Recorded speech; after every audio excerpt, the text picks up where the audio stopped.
I designed these slipper socks for next month's pattern, and I decided I wanted bubbles on the cuff. Took me a bit to figure it out, but I did, and now I want to show you how to do it. You will have to keep in mind that this is not the project video. That's next month, and that this is not really a stitch pattern. It's actually a technique. Hey, it's Denise from loom.com. How about we begin with rows 1 through 4, which are a simple knit stitch. The direction that you decide to go is not really going to affect the pattern, so either way is fine. We're going to start with whatever version of the knit stitch you prefer. This is the flat knit stitch. I tend to default to the U-wrap, which goes like this. You half wrap and knit off, half wrap and knit off, but any version is going to be fine. Also, I'm going flat, so I'm going back and forth, but you are going to do exactly the same thing even if you decide to knit this in the round, like to make a hat. When you finish the 4 rows of knit, you're then going to do 4 rows of purl. And to do the purl, you're going to take the yarn and you're going to put it under the existing loop like this. With your hook from the top, you're going to scoop up and create a new loop. Take the old loop off, put the new loop on, and pull the yarn.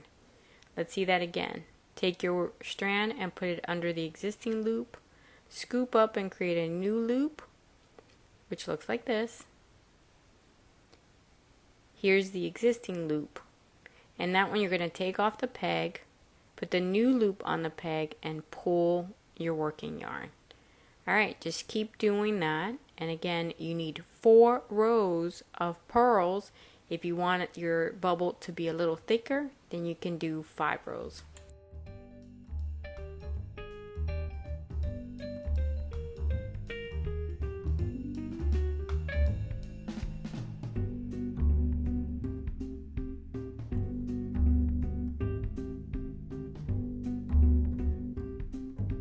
Now all you have to do is repeat rows 1 through 8 for as many rows of bubbles as you want. In my case, I did 3. Make sure that you stretch your stitches so that your fabric looks as it should. And I did want to show you the back side because you can do this technique on this side. I wanted it more texture, so I'm here. And you can customize your rows on any section, your knits or your purls. In fact, I added an extra row of purl here in the middle. But either one is going to work fine.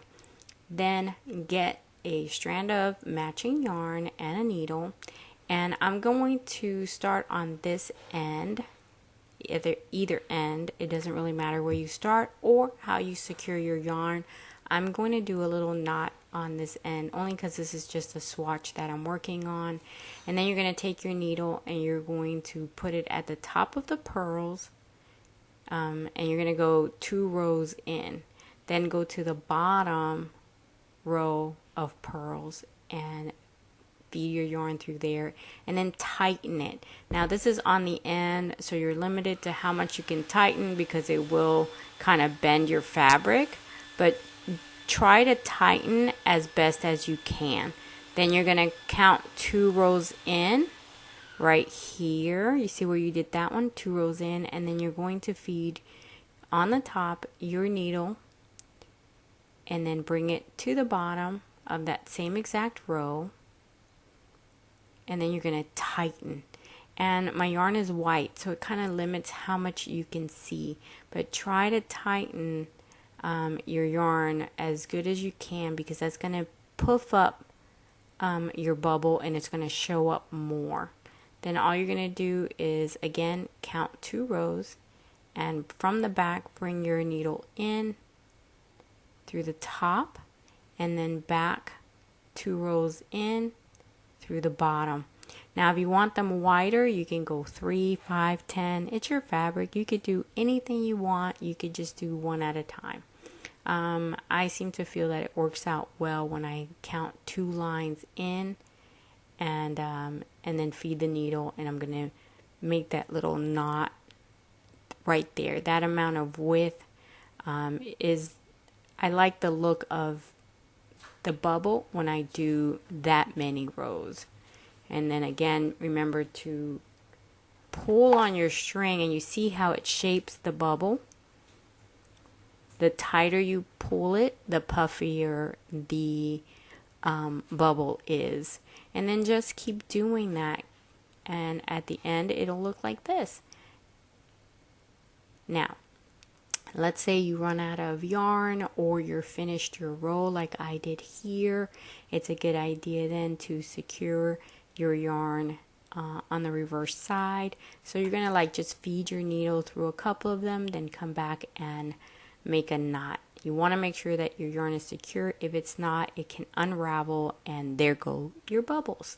So we don't want that to happen. Make sure that it's nice. You got a nice knot, and you feed your, and you weave in your end. And then just do the same thing on the next row and the next row. And if you want them a little tighter and closer together, just make less rows of knit.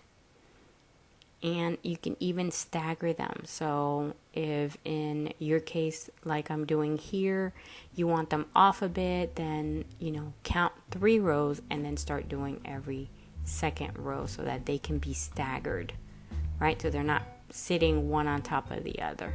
All right, guys, that's it. Special thanks to Carol from Promise Learning ATL and Lori Kopaszewski for covering the cost of closed captioning.